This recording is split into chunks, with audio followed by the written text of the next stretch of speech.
Yaoundé, à présent au Cameroun. La 44e session de la conférence ministérielle de la francophonie est ouverte. Dominique Chimbakala est notre envoyé spécial sur place. Dominique, une annonce sur le financement de l'OIF a été faite ce matin.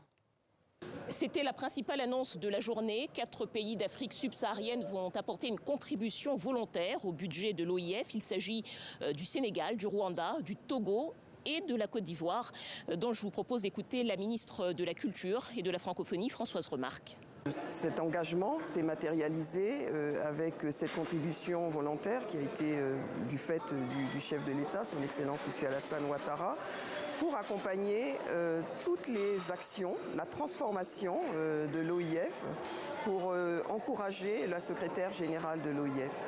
La contribution volontaire de ces 4 pays d'Afrique est d'un montant de 2 millions d'euros, une somme symbolique, mais tout de même inédite dans l'histoire de l'organisation. C'est en tout cas un engagement dont s'est félicitée la secrétaire générale de l'OIF et elle y voit un moyen d'accroître l'influence des pays du Sud au sein de l'organisation.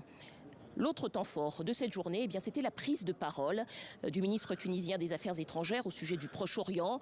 Nabil Amar a dénoncé la situation dramatique et catastrophique à Gaza et ce qu'il qualifie de massacre des civils, indiquant que la francophonie devait être audible, elle doit parler et elle doit agir, a-t-il ajouté.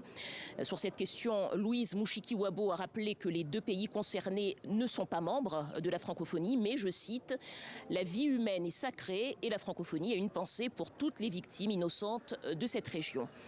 Demain, la dernière journée sera consacrée à la feuille de route de l'OIF pour les 4 années à venir, ainsi qu'aux conclusions de cette 44e conférence ministérielle de la francophonie.